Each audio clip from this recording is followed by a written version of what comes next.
Previously on A New Winter. Guess you just checked into your hotel? One Michael Verdun. This is episode 58 of A New Winter.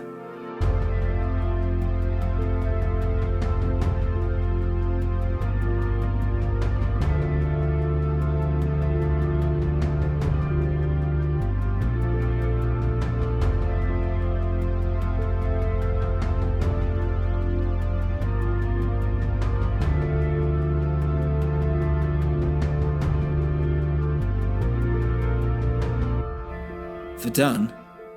Well, I began. What happened to the boy? Grahams interrupted me to ask Dubridge. Dubridge shot me a look. What about? It's okay, she said. He knows. I've just told him everything.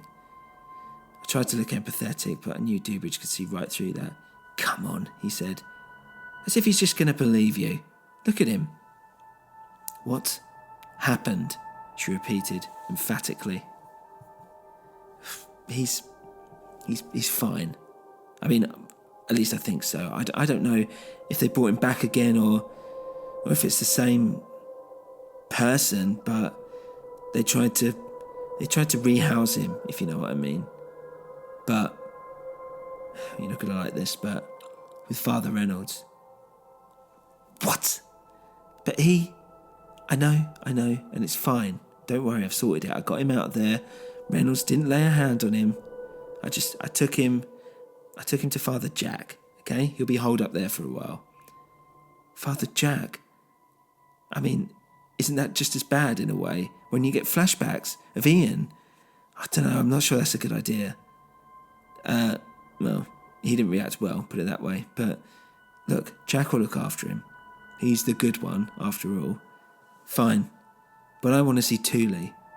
I want to know what he's doing with him, what he's done already. Crawley here can come with, see for himself if he doesn't believe us. But before we even think about leaving this town, I need to know what will happen to him. Grahams, the snot, Dubridge began. No, I'm sick of this. I don't care if you're Thule's lapdog. Look what he's done to my brother, she shouted, getting more and more upset. Yeah, and what's Thule going to do? Just give up after all these years? He knows he's facing death and he'll do whatever it takes. Your brother isn't the first. He's been experimenting for years, before Carver was even born. And if you saw some of the results, you'd want to pull your eyeballs from their sockets. He has hundreds and thousands of them all lying in wait under this very town, and you haven't seen it. They're locked away with God knows what. You've lost your way, we all have. But don't push Thule, or he'll do more than bite your hand off. And Dubridge pulled Grahams in, held her tight. I can't stay here. I can't stay here if anything happens to you. You don't know how much more bearable you make this for me. Just please, just leave it all be. Let's just focus on our task. Just, why don't you help this guy find his Moby Dick? We'll do what he needs, and then that's it. We're out. We're gone. I know, she said, but I wasn't there. I wasn't there for my brother when he needed me most. But now maybe I can be. Dubridge could see that she wouldn't give up. All right, fine, go. But just take him with you. I'm supposed to be meeting the line soon, so it'd be suspicious if I wasn't there, and the least I can do is keep his head henchmen distracted. Crawley here, he might be able to look after you.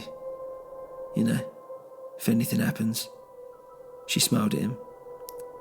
Nothing's going to happen, she said. Thank you. And she quickly walked out the door.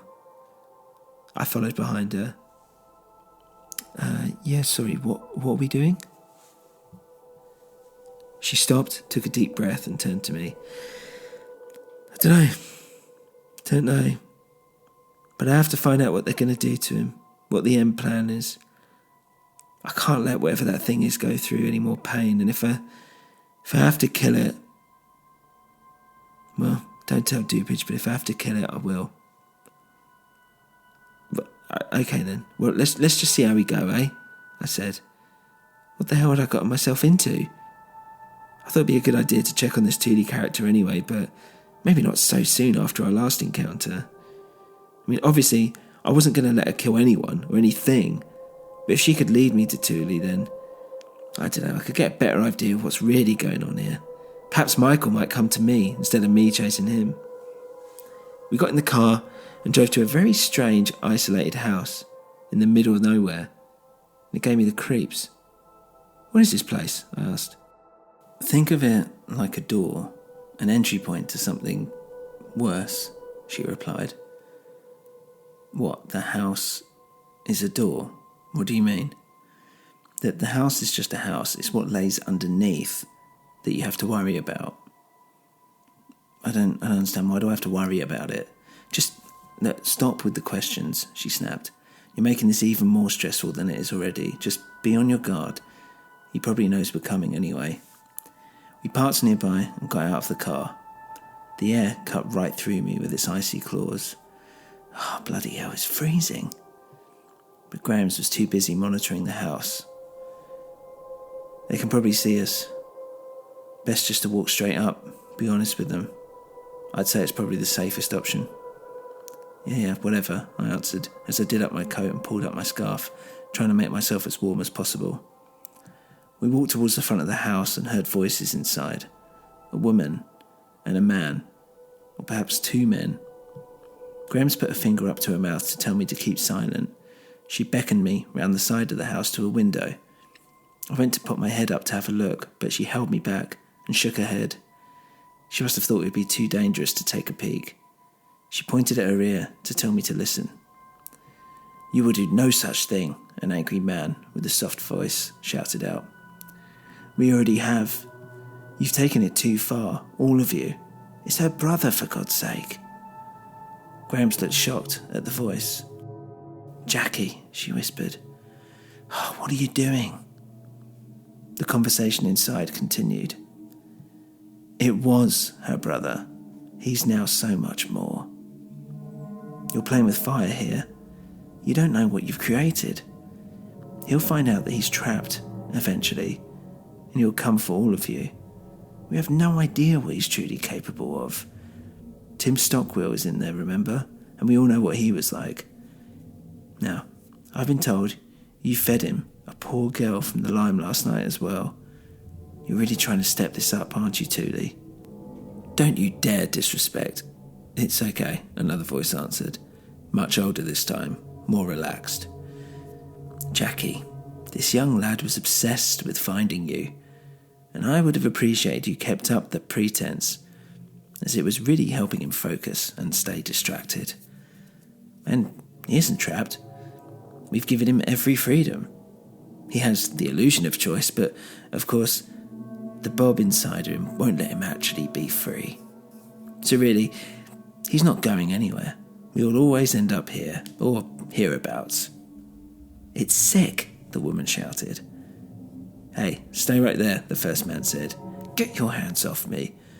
Louise and I are going to take everything we've gathered, give it to Sophia, and get her to reveal everything here, reveal what happened to her father.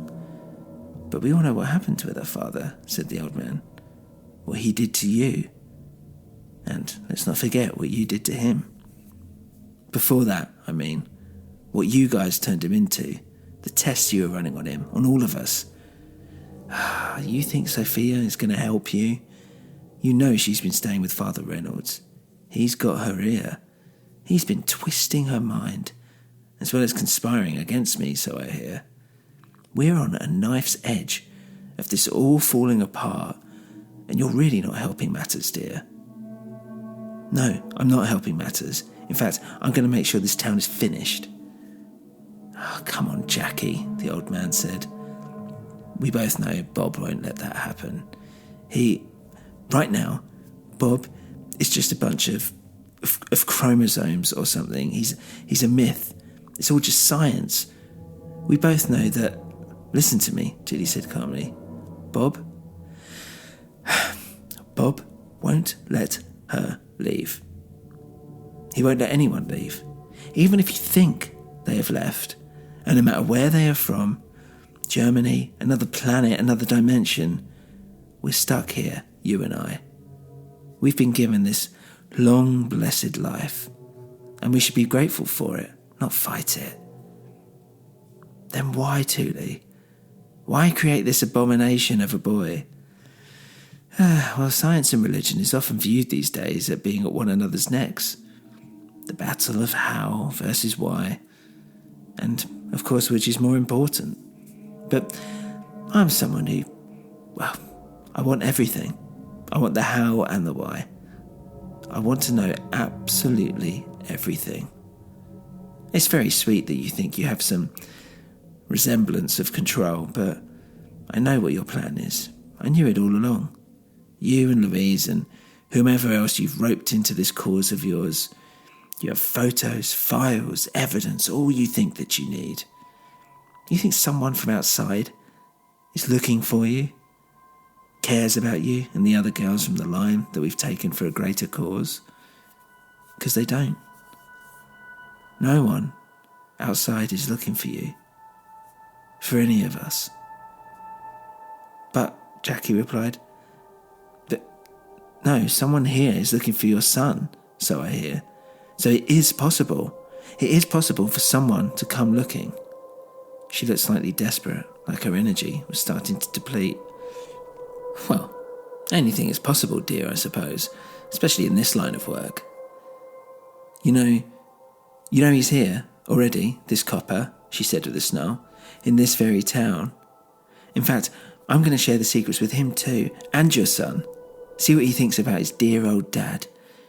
And maybe I'll kill him.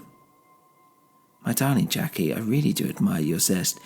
Of course I know he's here. It's all part of the plan, but you can tell Michael, Sophia, whomever you like. No one is going anywhere. Nothing is going to happen.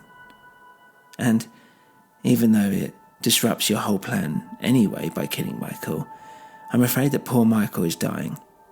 The same disease that's eating everyone up here who have lived such a long, lovely life. This is why we need the boys so much.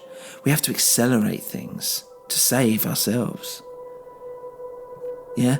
And where is he anyway, this boy? Oh, he's here. Oh, in a way. The boy inside him is asleep right now, but the monster within him is awake and hungry. This is the only time we can keep feeding him. The darkness. Don't worry, we'll put him back at the Bell Hotel where we found him. Right next to your meeting place, actually. There was a silence. I looked at Graham's and she seemed scared. He's here, she said a little louder than she should have. My brother is here. She stood up, ran round the front of the house and kicked the door in. Jackie quickly ran away, and the old man, Mr. Tooley, quietly sat down in a chair that he was stood in front of, whilst the other man, the strange character with a thin moustache that I saw at the farm, immediately went to grab Graham's. However, she was able to turn him around and put him in a chokehold, and it happened so fast that, well, I was impressed. I mean, this had all happened before I'd even stepped through the door properly. Inspector Graham's, Mr. Tooley clapped. Ha! Right on cue. Jackie, she shouted. Jackie, it's me. It's okay. Come on out. Jackie slowly walked out of a door with a red glow behind it, and I couldn't help but wonder what laid beyond that door. Lou, she said, what are you doing here? You're supposed to be getting everything ready. I know, but I needed to see what was left of my brother first. I need to know what I can do. I need to help. Ah, Tooley responded. Human nature gets in the way again. I'm guessing Dubridge doesn't know about this little getaway plan of yours. Graham shot a look at Jackie. No, he doesn't. Ah, what fun little games we play. The old man stood up, and Graham's tightened her hold, and the moustache man let out a little yelp. Don't come any closer, she warned. Oh, don't worry. I'm going to get your brother, like you asked. What? But you wanted to see him, didn't you? Just give me the word and I'll open this door at the back of the room and you can say hello. There was a pause. Don't, Jackie warned. It's not your brother. He's not there anymore. Open it, Graham said, her voice cracking slightly. Lou, Jackie raised her voice. You don't know what's in there. I said open it, Graham shouted. Stepped back, slightly, so that one foot was outside the door. I don't know what was happening, but I felt like whatever was behind that door was something I didn't really want to meet. Wait, Jackie said. Wait, please. Open it, Graham shouted. Jackie backed into the door that she'd come from, seemingly some kind of basement with a red bulb or something glowing. I tentatively moved even further back until I was just outside looking in. And, very slowly, Tootie opened the door at the back of the room.